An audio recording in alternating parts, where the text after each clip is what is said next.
ಜನಸಂಖ್ಯೆ ಆಧಾರದ ಮೇಲೆ ಲೋಕಸಭಾ ಕ್ಷೇತ್ರದ ಪುನರ್ವಿಂಗಡಣೆ ವಿವಾದಕ್ಕೆ ಸಂಬಂಧಪಟ್ಟಂತೆ ಕೇಂದ್ರದ ನಡೆಗೆ ತಮಿಳುನಾಡಿನ ಸಿಎಂ ಎಂ.ಕೆ. ಸ್ಟಾಲಿನ್ ತೀವ್ರ ವಿರೋಧ ವ್ಯಕ್ತಪಡಿಸಿದ್ದಾರೆ. ಇಲ್ಲಿ ದಕ್ಷಿಣ ಭಾರತದ ರಾಜ್ಯಗಳು ಯಶಸ್ವಿಯಾಗಿ ಜನಸಂಖ್ಯೆ ನಿಯಂತ್ರಣ ಮಾಡಿವೆ.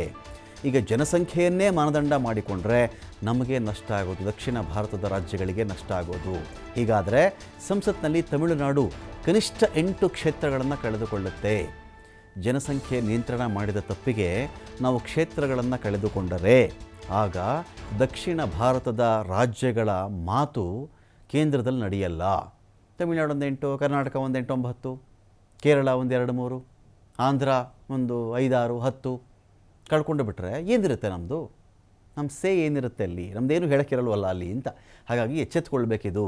ಜನಸಂಖ್ಯೆ ಆಧರಿಸಿದ ಕ್ಷೇತ್ರ ಪುನರ್ವಿಂಗಡಣೆ ಅಪಾಯಕಾರಿ ನಡೆ ಆಗುತ್ತೆ.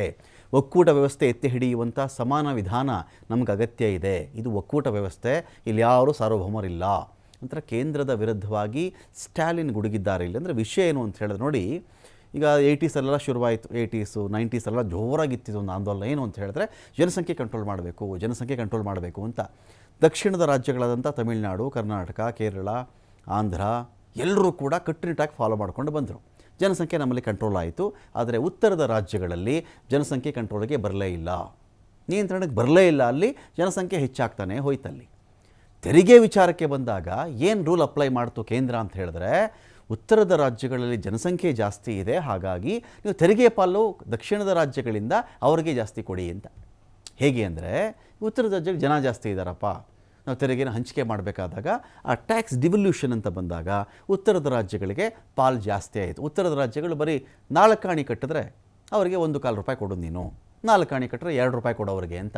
ದಕ್ಷಿಣದ ರಾಜ್ಯ ಕೇಳಿದ್ರೆ 1 ರೂಪಾಯಿ ನೀನು ಟ್ಯಾಕ್ಸ್ ಕಟ್ಟಿದ್ರೆ ನಿನಗೆ 13 ಪೈಸೆ ನಾನು ವಾಪಸ್ ಕೊಡ್ತೀನಿ ಅಂತ ಆಯಿತು. ಕಾರಣ ಏನು? ಜನಸಂಖ್ಯೆ ಅಂತ. ಅಂದರೆ ದಕ್ಷಿಣದ ರಾಜ್ಯಗಳು ಜನಸಂಖ್ಯೆ ನಿಯಂತ್ರಣ ಮಾಡದೇ ಇದ್ದಿದ್ರೆ ನಮಗೂ ಪಾಲು ಜಾಸ್ತಿನೇ ಆಗ್ತಾಯಿತ್ತು. ಆದರೆ ಹಾಗೆ ಮಾಡಲಿಲ್ಲ. ತೆರಿಗೆ ವಿಚಾರ ಹೀಗಾದರೆ ಈಗ ಇದೇ ಜನಸಂಖ್ಯೆ ಇಟ್ಕೊಂಡು, ಸಪೋಸು ನಿಮಗೊಂದು ಎಕ್ಸಾಂಪಲ್ಗೆ ಹೇಳ್ತಾ ಇದ್ದೀವಿ ನಾವು. ಈಗ ಒಂದು 12 ಲಕ್ಷ, 14 ಲಕ್ಷ, 16 ಲಕ್ಷ ಜನಸಂಖ್ಯೆಗೆ ಒಂದು ಲೋಕಸಭಾ ಸೀಟ್ ಅಂತ ಇದೆ ಅಂತ ಅಂದ್ಕೊಳ್ಳಿ. ನಾವು ಎಕ್ಸಾಂಪಲ್ಗೆ ಹೇಳ್ತಾ ಇದ್ದೀನಿ. ಈ 14 ಲಕ್ಷ 18 ಲಕ್ಷ ಇರೋದನ್ನು 30 ಲಕ್ಷ ಜನಸಂಖ್ಯೆಗೆ ಒಂದು ಸ್ಥಾನ, 35 ಲಕ್ಷಕ್ಕೆ ಒಂದು ಸ್ಥಾನ, ಅಥವಾ 40 ಲಕ್ಷ ಜನಸಂಖ್ಯೆಗೆ ಒಂದು MP ಸೀಟ್ ಅಂತ ಮಾಡಿಬಿಟ್ಟಾಗ ಕರ್ನಾಟಕಕ್ಕೆ ದೊಡ್ಡ ಮಟ್ಟದಲ್ಲಿ ಲಾಸ್ ಆಗಿಬಿಡುತ್ತೆ. ಲಾಸ್ ಆದರೆ ಏನಾಯಿತು ಅಂತಾರೆ ಕೆಲವು ರಾಷ್ಟ್ರೀಯ ಪಕ್ಷಗಳ ಸಮಸ್ಯೆ ಏನು ಅಂತ ಹೇಳಿದ್ರೆ, ದಕ್ಷಿಣದ ರಾಜ್ಯಗಳಲ್ಲಿ ಖಾತೆನೇ ಓಪನ್ ಆಗಲ್ಲ ಅವ್ರದ್ದು. ಕೆಲವು ಕಡೆ ಖಾತೆನೇ ಓಪನ್ ಆಗಲ್ಲ, ಅಕ್ಸೆಪ್ಟ್ ಮಾಡಲ್ಲ ಅವರನ್ನು. ಉತ್ತರದ ಕಡೆ ಜನರು ಅಥವಾ ಕೇಂದ್ರ ಇವರು ರಾಷ್ಟ್ರೀಯ ಪಕ್ಷಗಳವ್ರನ್ನ ಅಕ್ಸೆಪ್ಟೆನ್ಸ್ ಇಲ್ಲ. ಎಲ್ಲಿ ಅಕ್ಸೆಪ್ಟೆನ್ಸಲ್ಲಿ ಇಲ್ವೋ ಅಲ್ಲೇ ಸೀಟ್ಗಳ ಸಂಖ್ಯೆನೇ ಕಡಿಮೆ ಮಾಡಿಬಿಟ್ರೆ, ಸಪೋಸ್ ಒಂದು 150 ಸೀಟ್ ಇದೆ ಅಂತ ಅಂದ್ಕೊಳ್ಳಿ. 150 ಸೀಟನ್ನು ತಂದು 60 ಸೀಟ್ಗೋ 55 ಸೀಟ್ಗೋ ನೀವು ಇಳಿಸ್ಬಿಟ್ಟಾಗ ಏನಾಗುತ್ತೆ, ನಿಮಗೆ ಇಲ್ಲಿ ಫೈಟ್ ಮಾಡ್ತಕ್ಕಂಥ ಅವಶ್ಯಕತೆನೇ ಬರೋಲ್ಲ ಅಲ್ಲ.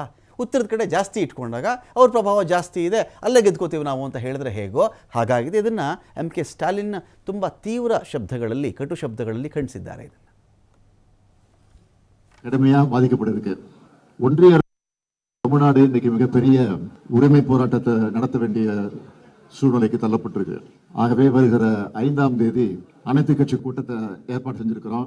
அதாவது தேர்தல் ஆணையத்தில் ரெஜிஸ்டர் ஆகிருக்கக்கூடிய 40 கட்சிகளை அழைக்க முடிவு செஞ்சு இன்றைக்கு நாங்கள் அவர்களுக்கெல்லாம் கடிதம் அனுப்ப போகிறோம். தொகுதி மறுசீரமைப்பு பேரில் தென்னிந்தியாவுடைய தலைக்கு மேலே ஒரு கத்தியை தொங்கிக்கிட்டு இருக்கு.